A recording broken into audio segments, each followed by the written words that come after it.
do not rate at grade level. What are your policy recommendations to improve this? Rob Osborne of Shirley is concerned about agriculture. Agriculture is a key industry in the 46th district. How do you plan to support farmers and the agricultural sector? Some candidates believe in an active role for state government and understand to the industry. That government get in the way of most people.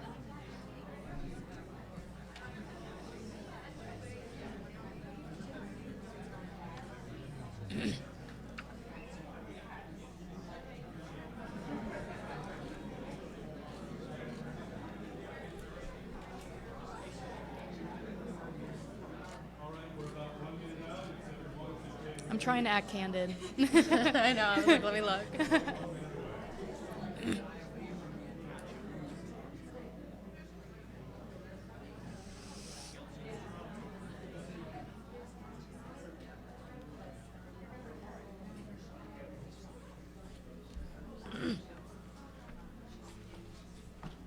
"45 seconds.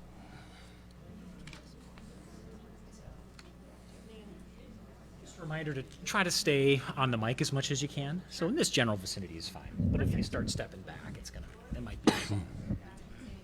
Senator, same with you. If you can just try to stay on the mic. 30 seconds. If you back off too far, you might lose your mic. Okay.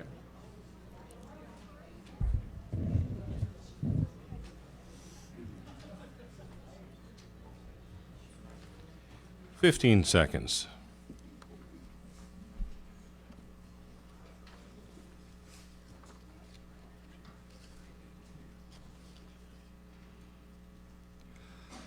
Welcome to this forum with the candidates for the 46th State Senate District in the Illinois General Assembly. I'm Charlie Schlenker, senior reporter at WGLT, Bloomington Normal's public media, part of the NPR network.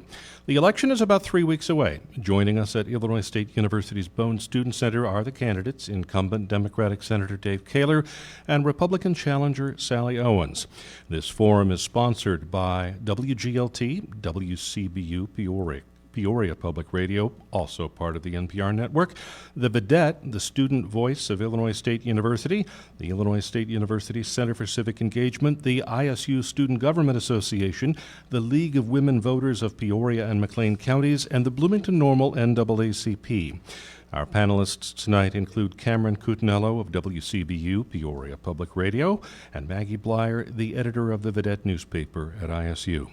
Also joining us is our audience. Thanks to everyone for attending this forum.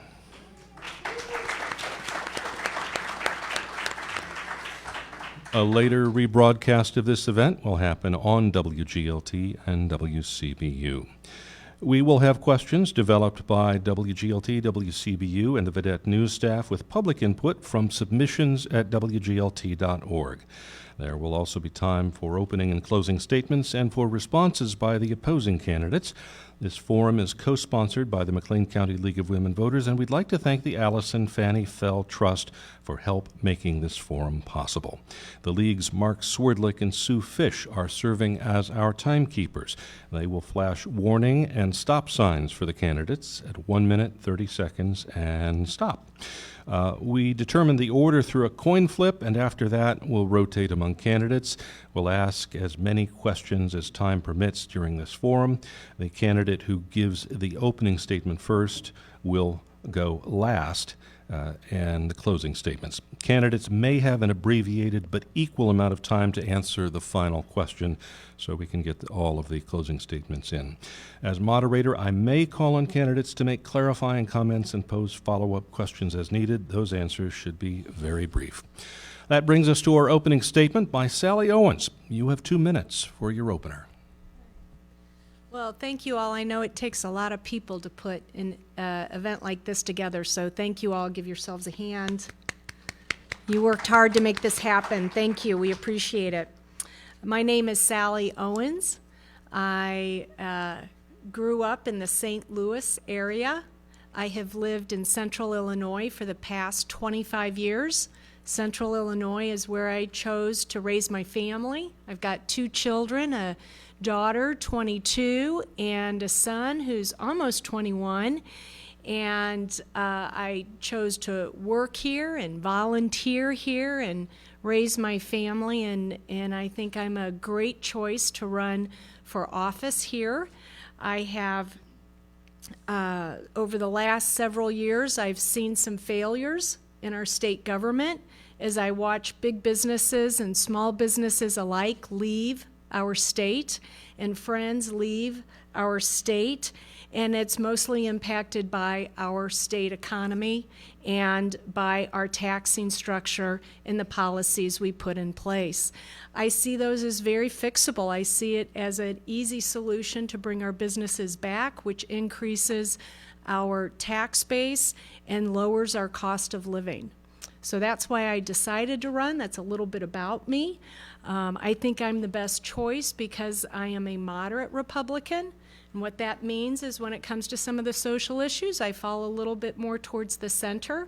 Like most of the people in our community, 52% of the voters in my community, the District 46, which goes from Peoria, Illinois to Bloomington Normal, fall in that sort of middle of the road group, that they don't necessarily vote for one party or the other. They're not extremes on the right or the left.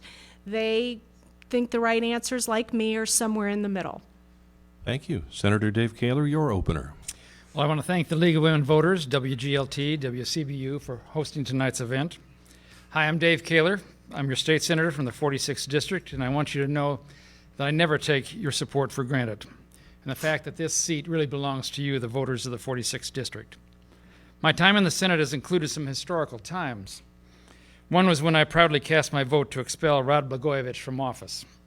Another was during the Rauner administration when Illinois went for 2 years without a budget. His actions decimated our schools and social service networks and almost cost us the loss of several universities. Fortunately, we were able to override the Governor Rauner's veto on the budget and to fund the services that families and seniors depend on. In 2019, when Governor Pritzker came into office, we were faced with a $17 billion deficit.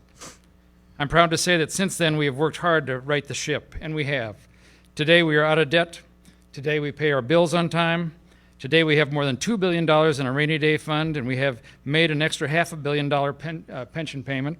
And today we have seen 9 credit upgrades from the state of Illinois, restoring us to A status from the nearly junk bond status at the end of the Rauner term.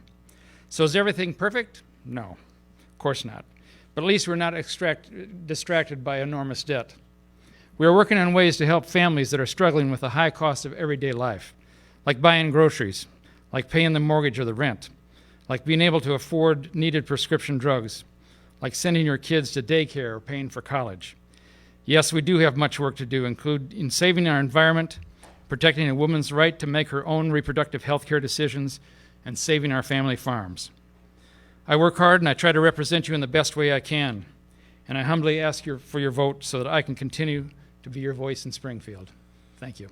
Thank you. As agreed, each candidate will have up to 2 minutes to answer questions with a 1-minute response for each if desired after both candidates have had an opportunity to answer the initial question. Answers to any follow-up question from me should be very brief indeed. Let's start with WCBU's Cameron Cutinello. The Pretrial Fairness Act abolishing cash bail has been in effect for more than a year. Data shows that there have been no increases in crime rates and a minimal change in failure to appear. But court officials are strained by the increase in hearings and additional work. What changes would you make to the law? Senator Koehler, you go first. Yes, and I supported that law, and I think it has been working.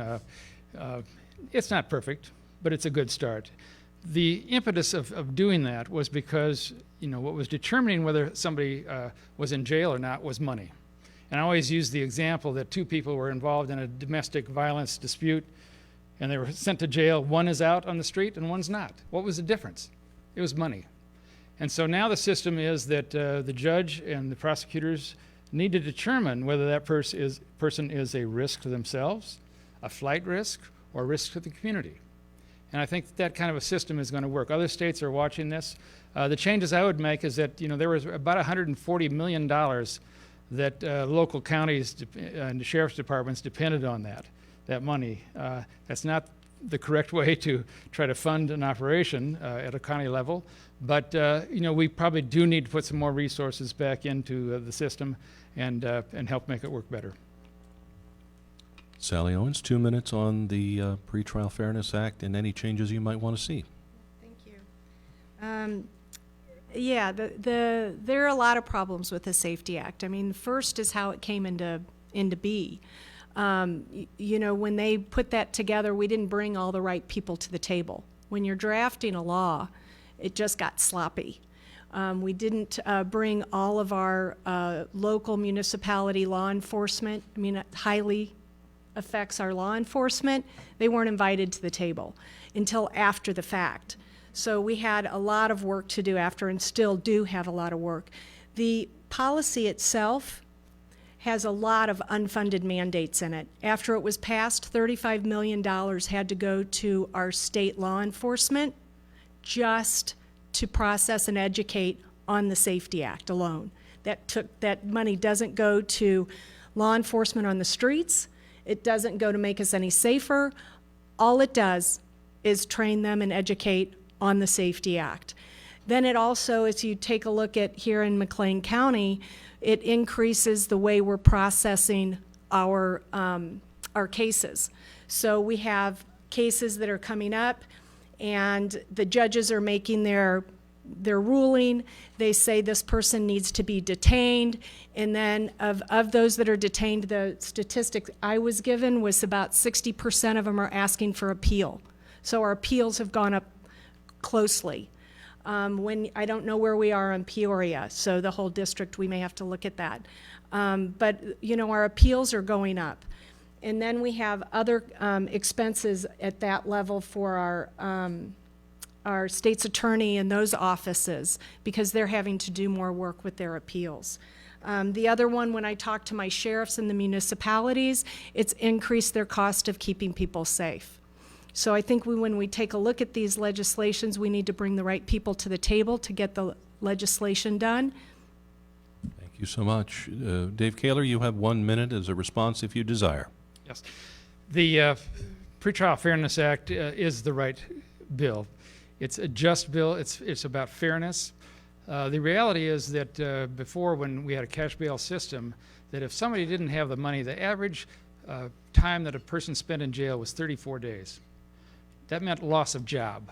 That meant loss of job. I don't care how much money, if a violent criminal has the ability to bond themselves out, I don't care how much money they have. If they're a danger to society, they shouldn't be out on the street. And Sally Owens, do you wish him 1 minute?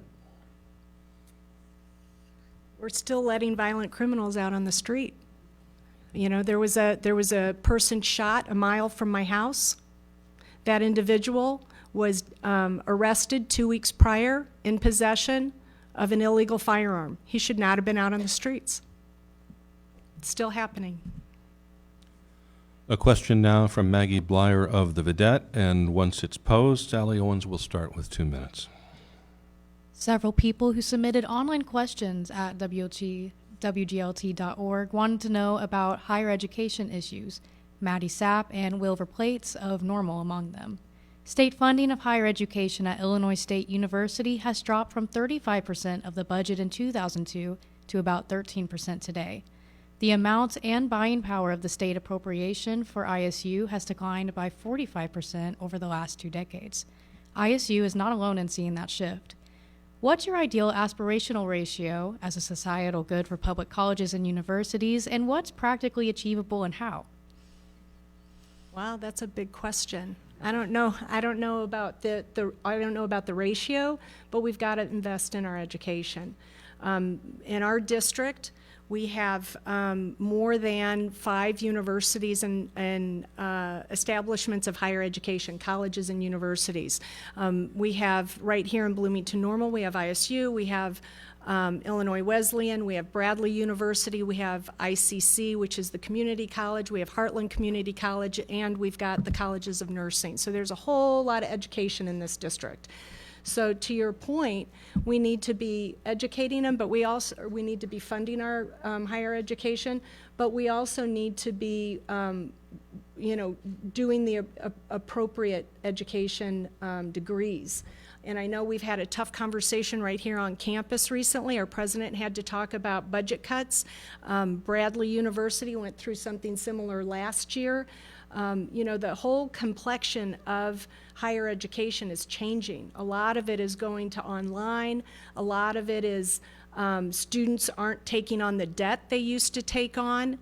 We need to take a look at that and fund it appropriately and make sure that we have the resources here for the education that we have with our universities and colleges.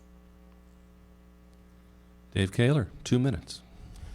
Well, here are the facts. In FY05, the state allocated $1.3 billion to public universities. In FY25, the state allocated $1.3 billion to public universities. That doesn't keep up with anything. In '05, the state allocated $79 million to Illinois State University. In '25, it went up $1 million to $80 million. That doesn't keep up with inflation. The estate appropriates ISU $4,156 per student. That's less than any other four-year state-supported school in the state. ISU's per student average, the next highest one is $3,774 higher than ISU's.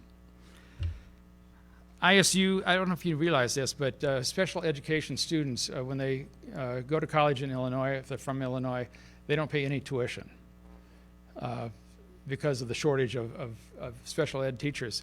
Well, who do you think trains and those teachers? It's ISU. The bulk of people are at ISU. It costs the university for state mandates like that over $12 million. Representative Sharon Chung and I are going to put in a bill this next spring that's going to try to rectify that. Number one, that the state should be reimbursing ISU for mandates that don't have people paying tuition. Because the state doesn't pay that. The university absorbs that. And so we're also going to be putting in more money that we can, or a bill to get more money so we can bring that level up at least to the next lowest university in the state. This has gone on far too long, and it's to a point now where the only other choice is to raise tuition. Tuition is already too high in Illinois. We are losing students to out-of-state schools. We need to keep that talent here. That's what businesses look for when they come to locate in Illinois. They look for the talent. All right, thank you. Let's use the 1-minute response periods to perhaps shape this. There's work being done in Springfield on a possible higher education funding formula similar to the one for K-12 schools. What do you want in that formula? And 1 minute for Sally Owens as a start, and whatever else you want to say as a response. Thank you. I mean, one of the problems that we have with our student population, our education. I spend a lot of time here on the campus at the university, and I hear from a lot of the seniors and upperclassmen that are going to school here, and their aspirations are not to stay here and work in Illinois. I mean, it's an economic problem. We don't have the jobs here that they're wanting. We're educating them, and they're going off somewhere else to work. To answer your question about what kind of ratio do we want, in a legislation for funding, I think it needs to be very similar to that of the school system, of our public school systems. We need to pay per the student. If we have a university that's doing great and has a high enrollment, then we need to be subsidized for that enrollment population.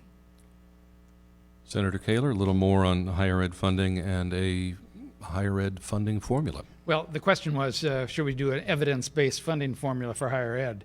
We've done that for K through 12. It's worked very well. What it means is that we've taken the amount that we spend to support public school education is a given. We fund $350 million more each year. We've done that since we passed this bill in 2017. And it's done on a basis that the schools that are the neediest get the first amount of money out of that. There's no way to take all of the schools because the schools would, we couldn't get that passed. But evidence-based funding formula means that you take an extra amount and you divide it based on need. I've heard a presentation made by the committee that's working on that, and because I sit on the Higher Education Committee in the Senate, I think it's a wonderful idea. It will help in the future. It doesn't solve ISU's problems today, however. We still need to bring that formula up for per student reimbursement from the state. Thank you, Senator. A new question now. Shar Tarter and Mark Adams of Bloomington both submitted online questions about the statewide housing shortage. What are your policy proposals for the state to address this serious supply issue and to help municipalities address it? And two separate potential policy buckets here. How can you work to promote more home ownership opportunities as well as promoting housing stability for renters? Dave Koehler, you start. 2 minutes. Well, the issue of the housing crisis is, do we have to build more houses? We have to have more units available. One of the things the state can do is use the Illinois Housing Development Authority to help fund some of the projects. And the way that works is that usually they're gap funding. So you have a private developer, and I know we have some people from Liuna here, but the laborers union has a special program called ULICO where they invest pension funds into housing.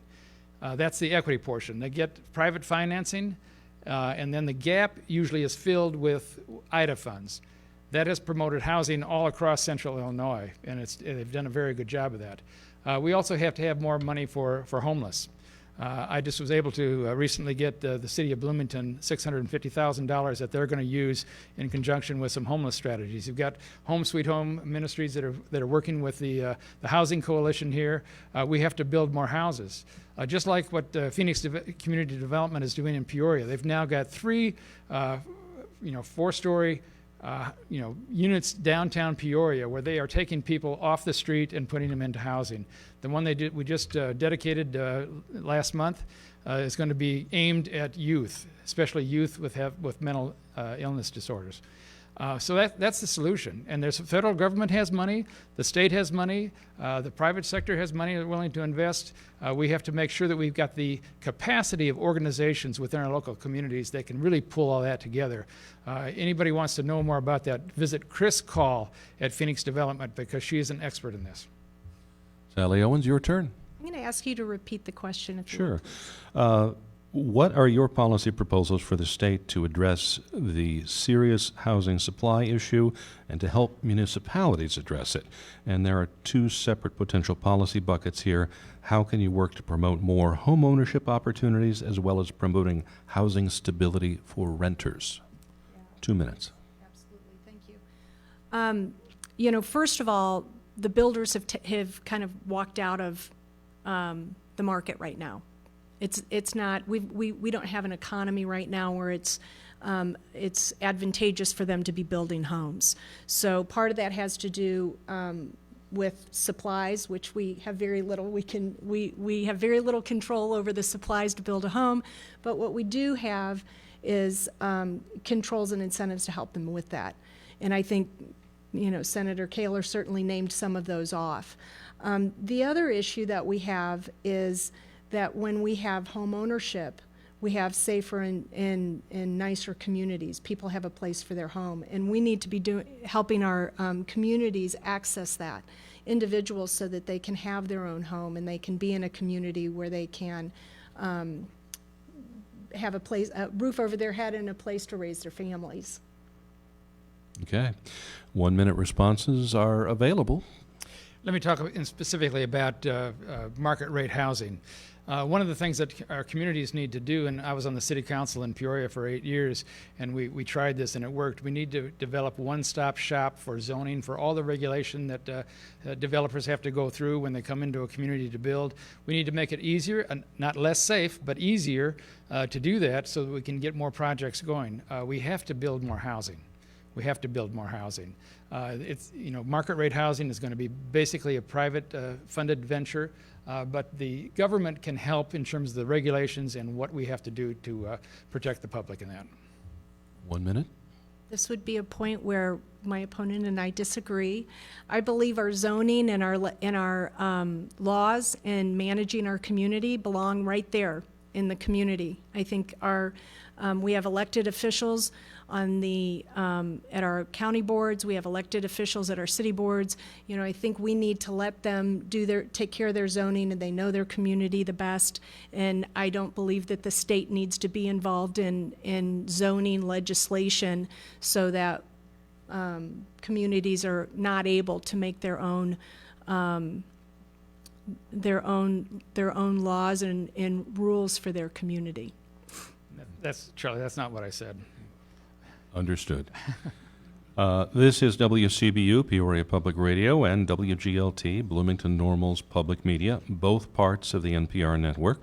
We're continuing the debate between the candidates for the 46th State Senate seat, challengers Republican Sally Owens and incumbent Democratic Senator Dave Koehler. Here's WCBU's Cameron Cutinello.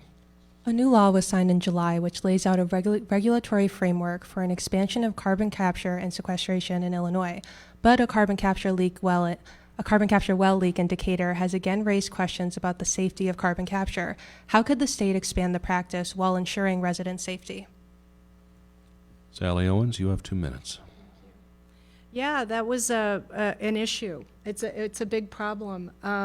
You know, and when you're talking about the carbon pipeline and you're talking about, you know, the legislation of putting that under the water that would directly affect our drinking water, I think we have to take some serious looks at that. When we look at our farming community, they're very concerned about how we would deal with that. And when we had this recent leak and we saw that the public and personal safety is affected, those are issues. So I think we have to perhaps slow that down a little bit and take a better look at the legislation that we have in place to ensure that we have the safeguards to do that kind of capture. Dave Koehler.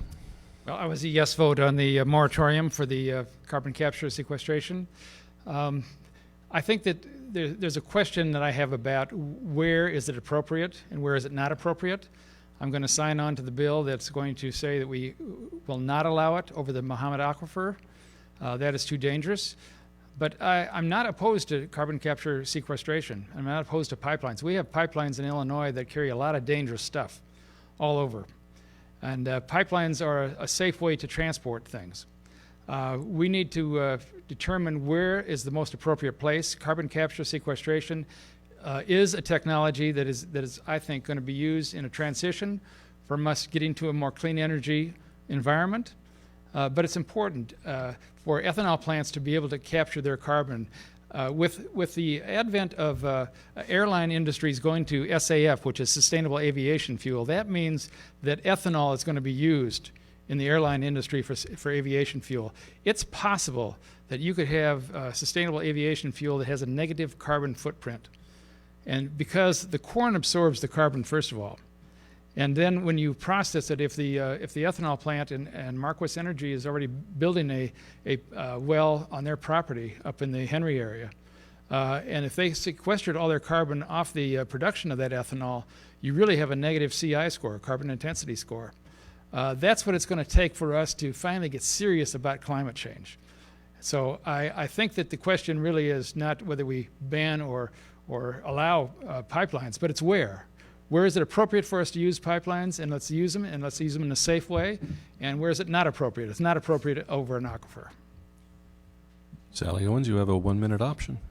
And that would be a point where we agree. Senator Koehler, do you want also a 1 minute? Okay, moving on. A new question now from Vedette editor Maggie Blyer. 2 of the past 5 governors have gone to prison and several lawmakers. After each ethics scandal, there has been minimal legislative action on ethics reform. The trial of former Illinois House Speaker Mike Madigan and convictions of some of his associates shows there is still a need for more work on this. What comprehensive ethics reform would you support? Senator Dave Koehler, you have 2 minutes. Well, first of all, we have passed ethics reforms, as you say, in the past. They've never quite been strong enough. It's pretty hard to legislate ethics. You are either ethical or you're not. But we need to try, and we need to have, we have a legislative inspector general. In fact, he's a former judge from this area who oversees all the legislature. And we know that he's going to be fair and impartial in terms of his investigation on things. I don't know how you ever completely stop somebody who is just determined to be unethical and to be corrupt, but we need to do everything we can to make sure that the system works and it works well.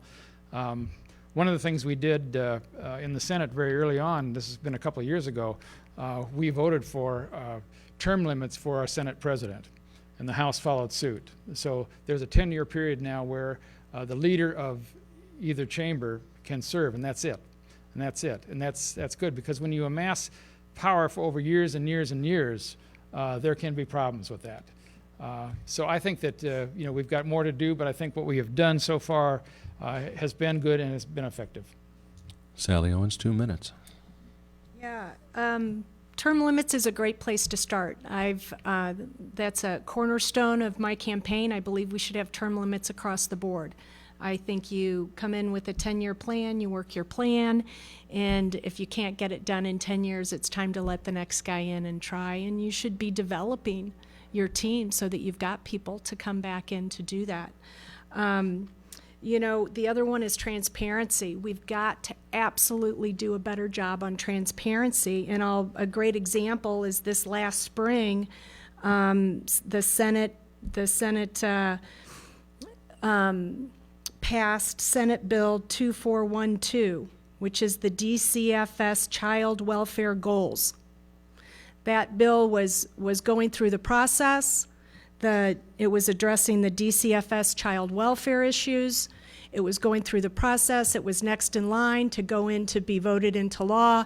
And in an 11th hour hustle, they stripped out every syllable. Every letter was stripped out of that. And in turn, they gutted it, and in turn, they put in a political gerrymandering, slating law that was later overturned, so it cost the taxpayers dollars to legally overturn this law that was put into place very specifically to manage slating of the ballots. So at the end of the day, the kids, the bill is still named DCFS, Child Welfare. The kids went to the back of the line, and we passed a law for slating ballots for political gain that was later overturned and had to go through the legal process and cost taxpayers dollars to do it. That's the kind of transparency we need to avoid. That is the kind of transparency we need to avoid those kinds of issues. Got it. Senator Koehler, you have 1 minute.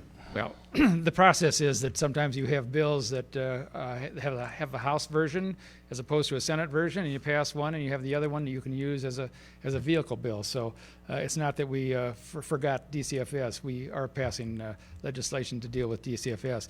Talking about term limits, we do have term limits. It's called elections. And so you have a term limit every 2 or 4 years. Let me tell you a story. The most senior member of the Illinois Senate is a Republican from the Rockford area who's been there for more than 30 years. He is an expert in healthcare. He's an expert in health insurance. He has the institutional memory that we depend on for knowing how we got to where we got. His constituents have voted him in office all those years. He's had 80% of the time, he's had either a challenge in the primary or in the general election, and yet the voters chose him to continue to represent them. Now, why would you want to take that away from the voters? Why would you want to take that away? And 1 minute. Yeah, I believe that term limits, we'd avoid situations like we're having right now with Madigan. If he had term limits, we wouldn't have that. When you're in there that long, you have the opportunity to build all sorts of connections and all sorts of large accumulated wealth. And in doing that, it's a power broker, and you end up in trouble. I think we need to have term limits to help rectify that. All right. We're going to call an audible here. We actually had a question on term limits, so let's just go directly to that with Vedette editor Maggie Blyer. This question is about term limits. We already know Sally Owens calls for them and Dave Koehler does not, so we'll customize the questions. To Sally Owens, please address the arguments against term limits, that they give state bureaucracies more effective power because lawmakers do not develop subject matter experience through committee appointments, that it is harder for less experienced lawmakers to craft good legislation that does not have unintended consequences, and that term limits make it harder for elected office holders to develop working relationships with other lawmakers. How do you get beyond those challenges? And, to Dave Koehler. The claim for term limits is that they will reduce a fertile ground for official misconduct and corruption caused by the concentrations of power long-term leaders gain. Please address this and other objections to the current system. And 2 minutes for, try to get the order right here. Sally Owens starts this one. Yeah, I'm a firm believer that you need to have the term limits. This is a part-time job, and you, just like any job, you need to get up to speed. You need to build those relationships. You need to understand what you want to achieve, and you need to go in and figure that out. I think anyone in the working place has started a new job. You go in, you figure it out, and you get good at it. You have to kind of question the guy that's in there for almost 20 years in the same job. You want to be able to go on and grow and do some things, and this is a public service. You come in, you do your job, you do your public service, and you leave. When you're in there for almost 20 years, that's a career. That's a career. You're making decisions for your career. You're doing things at the end of the day. Am I going to get reelected on that? Am I not going to get reelected on that? At the end of the day, you need to be focused on your community. You need to be focused on the district at hand, and you need to go in, get your job done, and then move on. Part-time job. Senator Koehler, 2 minutes. I didn't get that memo that it's a part-time job. I spend a lot of hours a week. This is my only job. What happens when you have term limits, and the reality is that in Illinois, in the legislature, you know what the average tenure of a legislator is? It's 6 or 7 years. There's a lot of turnover. There's a lot of turnover that happens.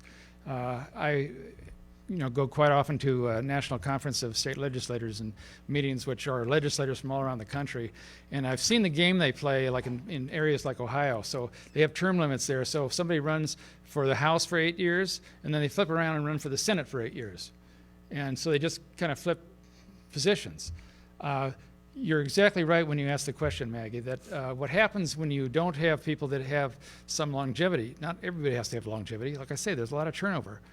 But the institutional memory has to be maintained. If you don't have it in the legislators themselves, then what you do is you give that to the staff and you give that to the lobbyists. That's where the institutional memory is. Now, do you want the staff and the lobbyists to be able to run policy in terms of this state? I don't think so. Term limits is an idea that sounds really good when you put a mailer out. We're going to have term limits. But in reality, it doesn't work any better than anywhere else. I think we have term limits. They're called elections, and let's make sure our elections are firm and fair. We've already spent a fair amount of time on this, but there are 1 minute available.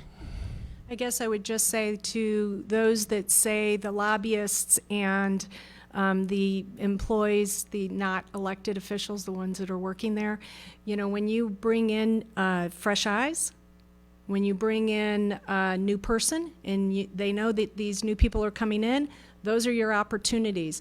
The lobbyists only have power if you let them.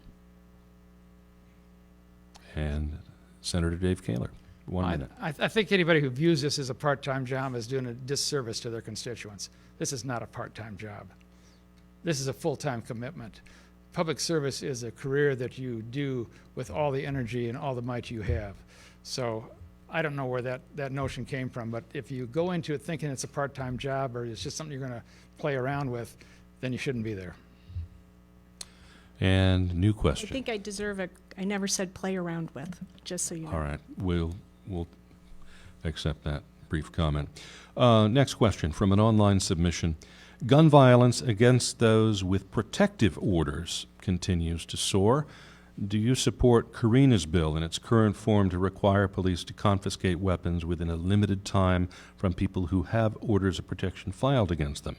If not, how would you change it to something you could support? And what policy remedies do you support to address domestic violence and fatal domestic violence? And I believe it is Senator Koehler's turn to start. Karina's bill is going to come up fairly soon. We're going to have to decide on that. I'm a gun owner. I'm supporter of the Second Amendment, but I think that we have to do things like the red flag laws that we passed to make sure that that guns are not in the hands of people that are dangerous and violent. Most of the gun owners, myself included, we're responsible people. I grew up hunting. I grew up in South Dakota. I had my first shotgun when I was 11 years old. My dad took me out pheasant hunting. So, it's a culture that I grew up in. But when you have violence that occurs at the level that it occurs, especially in domestic violence is a number one issue in every single community. And I think that Karina's law is necessary. However, I will give a warning. I think it's going to be the most dangerous type of law to enforce by law enforcement because I used to represent Fulton County, and when a couple sheriff's deputies went out to serve a guy on a warrant for violating something or other, but I think it was a domestic violence case, they opened the door and the guy shot him in the face. These are problem areas, and we've got to protect law enforcement in terms of how they pursue this. But taking a gun away from somebody who has a court order against them for violence seems to me to be a safe thing to do, especially for the family members that have to live in that family. Sally Owens, 2 minutes. Thank you. I also just renewed my FOID card. Also have been a longtime gun owner. Grew up hunting myself. Although duck season just opened, I think I'm much better, not duck, but with deer, I'm much better with the bow and arrow. So that would be my hunting tool of choice. I will be honest, I don't know all the specifics of the case, but I agree we need to protect, especially when it comes to people that are violent, but we need to be enforcing the laws. Again, I go back to people who are in possession of guns and they're let right back out on the street. One of the issues we have with our domestic violence, and people are concerned about it, when we have domestic issues, and oftentimes those people are just let right back out on the street. We need to have better controls in enforcing the laws that we have on the books. But with regard to our gun legislation, if we have people who have prior records, if we have people who are identified as unfit and are identified as violent, we absolutely need to keep weapons away from them. All right, let's use the 1 minute responses. Senator Koehler, you have the 1 minute, but you posed the problem about law enforcement's safety of going to someone's home and confiscating guns. How would you address that? How would you offer protection to them?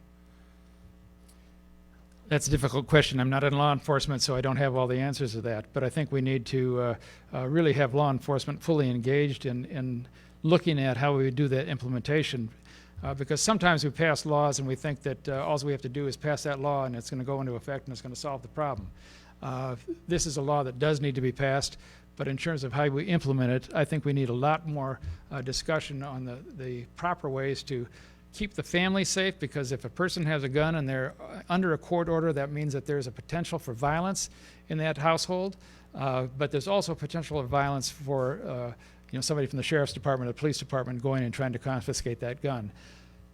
I don't have the answer to that, but I think it's a problem that needs to be addressed. All right, and Sally Owens, a little more, please, on the policy remedies that you would support to address domestic violence and fatal domestic violence. 1 minute. Yeah, I think we need, oftentimes what they used before the Safety Act was a 24-hour cooling off period. If you have a situation of domestic violence, sometimes drug and alcohol are involved. So putting that person right back out on the street isn't necessarily going to keep our people safe. So I think we need to take a look at when it comes to domestic violence and it comes to the threat, it's usually women and children. And when those issues come up, I think we need to look at having an opportunity to keep them detained. All right. I'm WGLT's Charlie Schlenker. We're at the Illinois State University Bone Student Center with Dave Koehler and Sally Owens, candidates for State Senate in the 46th District. This forum is co-sponsored by WGLT, WCBU, the McLean County and Peoria County League of Women Voters, the NAACP of Bloomington Normal, and a host of ISU organizations. WCBU's Cameron Cutinello has the next question. Senator Koehler has proposed a bill to raise the exemption for family farm estates from $4 million to $6 million. Please talk about the pros and cons of this. Should the limit be bigger than the federal exemption, considering the run-up in farmland value over the last decade? And actually, Sally Owens starts that. Thank you. Yeah, as our farmland becomes more valuable, as real estate becomes more valuable, those limits have to be adjusted. As it stands right now, farmers specifically, they work the land. You know, it's when you think about a generational gift that comes, you know, when someone passes away and you get an inheritance, you often think that's cash value, so part of that goes to taxes. And that's simply not the case with our American farmers. In the state of Illinois, our farmland, when it passes down from one generation to the next, oftentimes those farmers would have to sell off part of their land, decreasing their operation, decreasing the funds that they're able to make and their revenue they're able to make. And so that's why that particular law comes into play. As real estate becomes more valuable, that needs to adjust accordingly. All right, Senator Dave Koehler, 2 minutes. The Preservation of the Family Farm Act is a bill that I'm sponsoring in the House, that Representative Sharon Chung is sponsoring in the Senate. Sharon Chung is sponsored in the House. It's a good bill. It's a bill that we've worked with the Farm Bureau for many months on. That's one of the reasons that we have the endorsement of the Illinois Farm Bureau for both of our campaigns. But it's not just this issue. It's really farm issues in general. First of all, Illinois, agriculture is the biggest business in Illinois, by far. Secondly, 96% of the farms in Illinois are family farms. And so if you have a system, and it sounds like my opponent is actually a supporter of this bill, which I'm glad to see.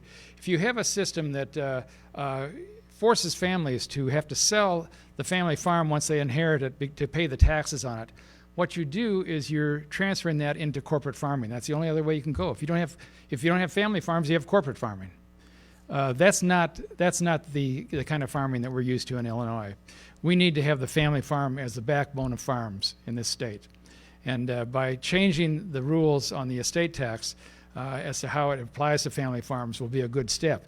It's not the only step, because I also filed a bill that changed estate taxes rules across the board. It's an unfair system, because I don't know if you know how it works. Right now, there's a $4 million cap on that. If you have $1 less than $4 million, you don't pay any tax. If you have $1 more than $4 million, you pay the tax on the whole $4 million. Do you know that? That's not a fair system. What we've suggested is that we raise that to a $6 million threshold, but make it a true exemption. That helps everybody all the way up the line. This is a bill that's very important, because we need to do everything we can to save our #1 industry and to keep it the way it is in the hands of family farms. Sally Owens, you have a 1-minute option. I think we're both in agreement on this one. Okay. Next question from Vedette editor Maggie Blyer.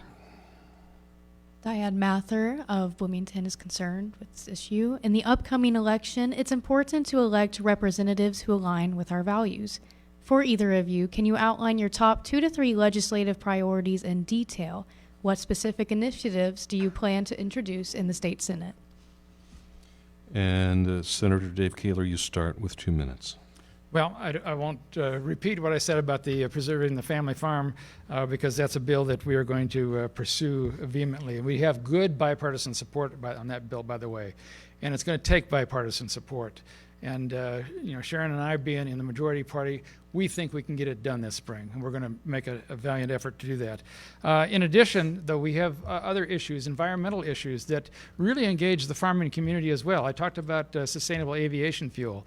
I've got a bill which is called the Low Carbon Fuel Standard Bill, the Clean Transportation Standard. Transportation is the next area where we really have to solve the problem of carbon in our atmosphere. We've done that somewhat with both FIJA and CIJA in terms of generating electricity. We now need to look at what transportation is going to do.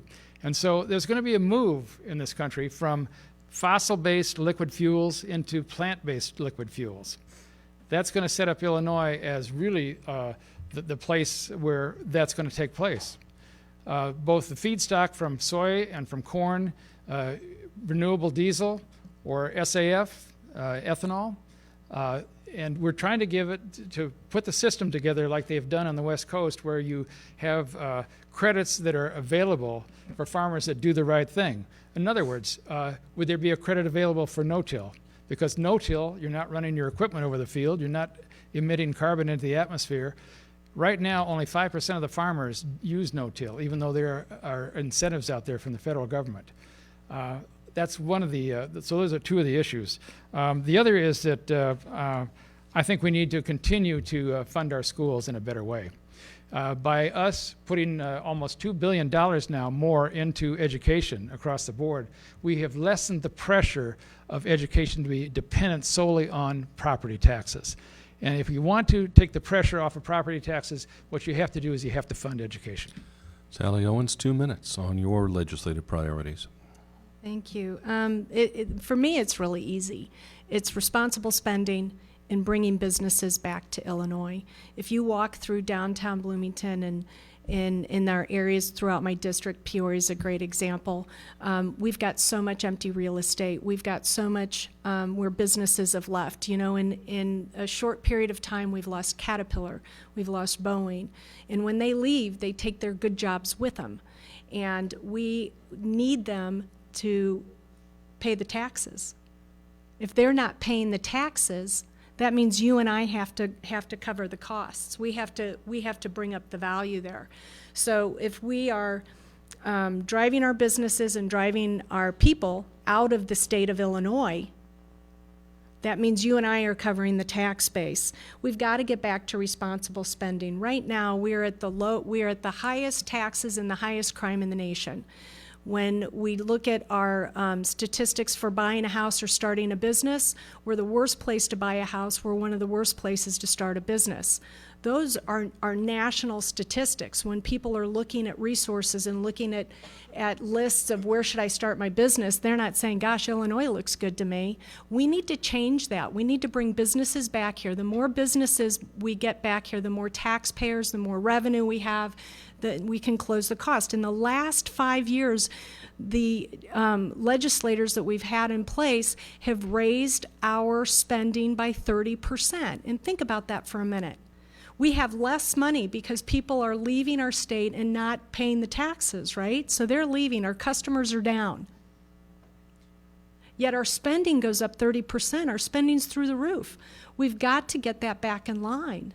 We've got to get responsible spending paired with developing more taxpayers, bringing in more customers. And we need to treat our taxpayers that we have here like customers. Senator Koehler, 1 minute. I wanted to pick up on the low carbon fuel standard. Another thing that's going to do is going to help incentivize companies like Rivian, because electric vehicles are here to stay. We have the Lions Bus Company up in the Joliet area that's building electric school buses. We have companies like Cisco that want to convert their fleets over to electric vehicles. So that's another part of it. In terms of spending, you know, the budget was very tight this year, and it's going to be even tighter next year. A budget is really what your values are, what your priorities are. And so we have to do that very carefully, but anybody who talks about getting the budget in line has to talk about where they're going to cut. You know, what are you going to take out? Are you not going to fund schools? You know, you're not going to fund the disabled, the people that need mental health help? You know, what are you going to specifically take out? And I was accused in one of the mailers about raising taxes. Well, you know what? We did raise taxes last year. You know what on? On FanDuel and DraftKings. You know, if you're going to gamble, you're going to have to pay taxes on that. The other one was on video gaming. 1 minute. When we start looking at manipulating our transportation expenses, some of the legislation my opponent proposed last spring was going to increase the cost to buy fuel, which increases our cost of living. Most people in my district cannot afford the price tag of an electric vehicle. Most people in my district are getting a used car. Most people in my district have to buy gasoline. When we start manipulating gas prices, call it whatever you want, but when we start manipulating gas prices, our entire cost of living goes up. Our entire cost of living goes up, which is our biggest issue we have. And as far as our spending goes, there are two ways to balance the budget. The other one is to increase our tax revenue, increasing our tax revenue with more taxpayers. We've got to bring the businesses back, and we've got to bring our people back, increasing our tax revenue through taxpayers. Thank you. We have one final question before we go to our closing statements. And because of the time constraints, let's forego the 1 minute response options, but you still get the 2 minutes here. And Cameron Cutinello of WCBU will ask it. The state is making its required pension contributions this year under a 1990s law called the Edgar Ramp. The payment is already about a quarter of the state budget, and the ramp up through 2045 will make that harder and harder to do without choking off other state services. What are your preferred policy choices to address public pension underfunding and the potential cannibalization of other state programs? Sally Owens, 2 minutes. Well, here's the deal with pensions. It's a tough one.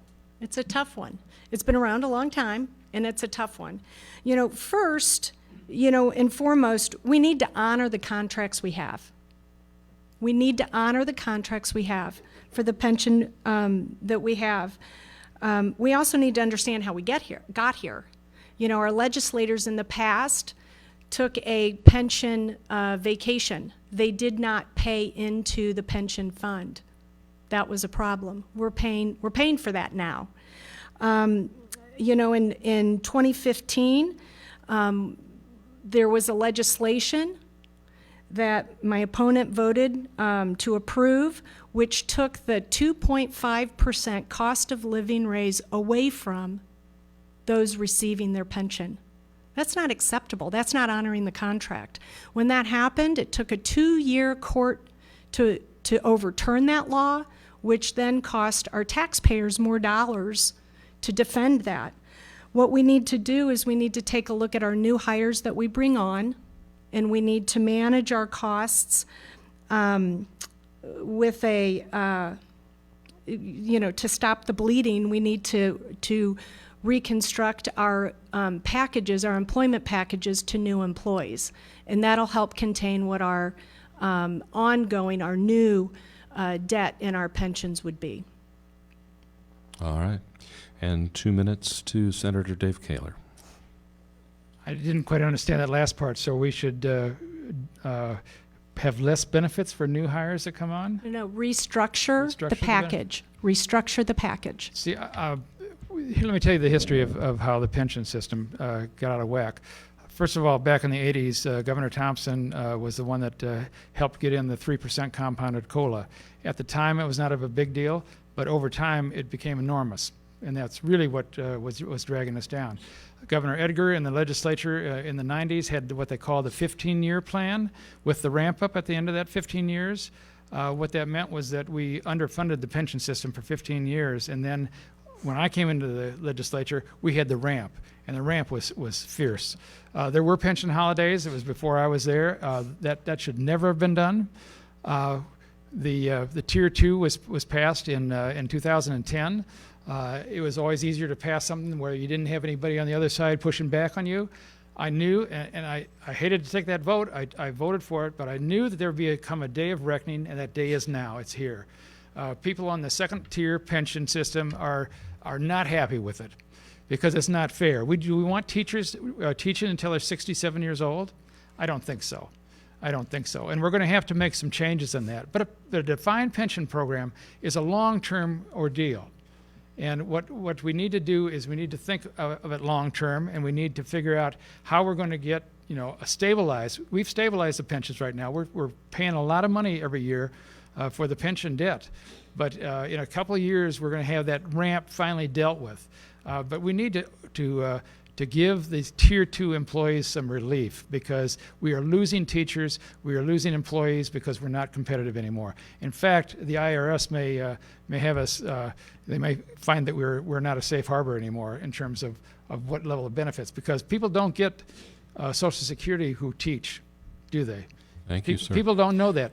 People do not get Social Security. Thank you, Senator. And that response brings us to the end of the question period of the forum and the 2-minute closing statements.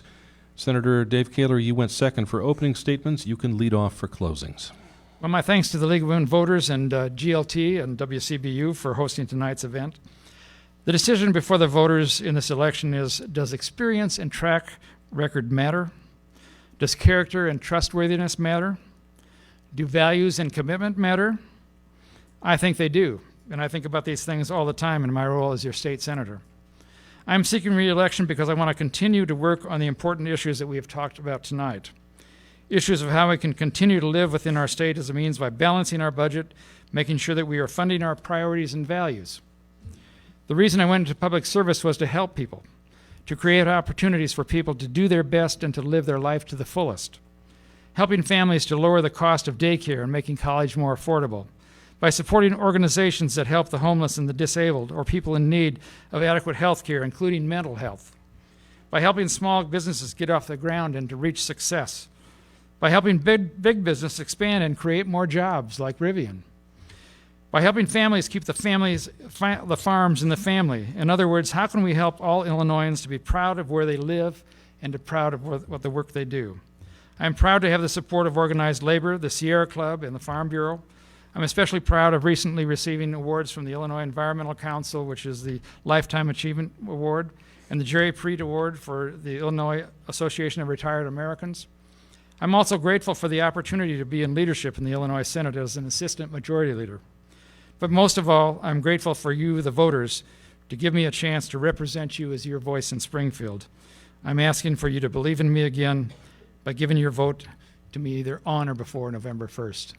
Thank you, candidates, for participating in this 46th State Senate District Candidates Forum, co-sponsored by the McLean County and Peoria County League of Women Voters, WGLT, WCBU, Sally needs to have a chance. goodness me. That's okay. My apologies. I 2 get minutes. It's been long. It's been long for me too. 2 minutes. It's been long My for apologies. me too. Not a problem. Not a problem. We're going to edit that part, right, guys? Sure. All right. Well, thank you all. I appreciate the League of Women Voters. I appreciate WGLT and WCBU for putting all this together. And again, round of applause for the guys who worked. It takes a lot of people to do this, so I appreciate everybody's work. When it comes to casting that vote, I hope you do look at the track record. Hope you do look at the experience. The results are, we are increasing our budget, we are increasing our spending at a time when we have a decrease in tax revenue. We have fewer people here.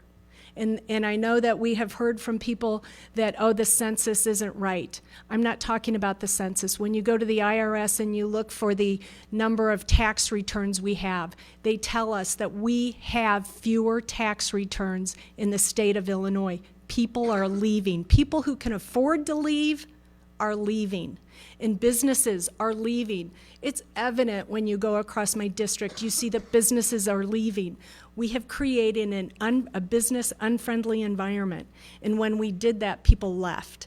We have got to increase our taxes through increasing our taxpayers, not the amount that people are paying. We need to bring people back to Illinois.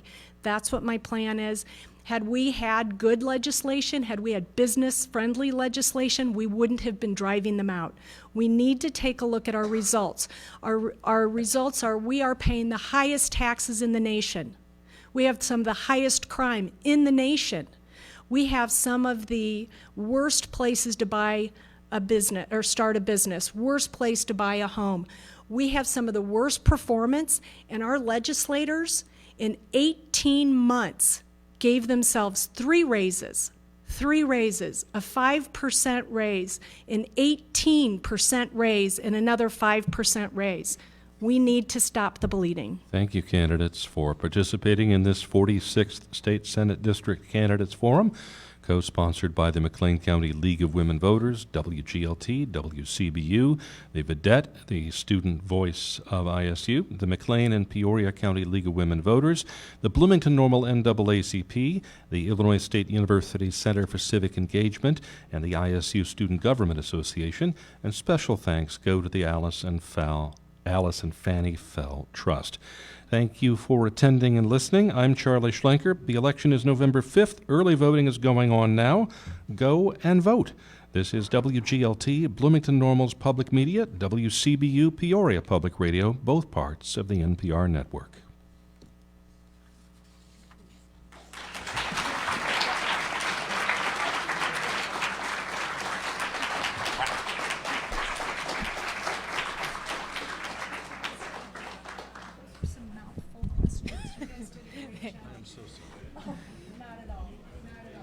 Looking ahead, too far.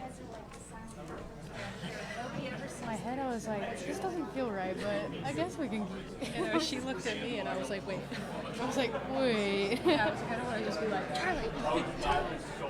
He was like on a roll too. I felt kind of bad.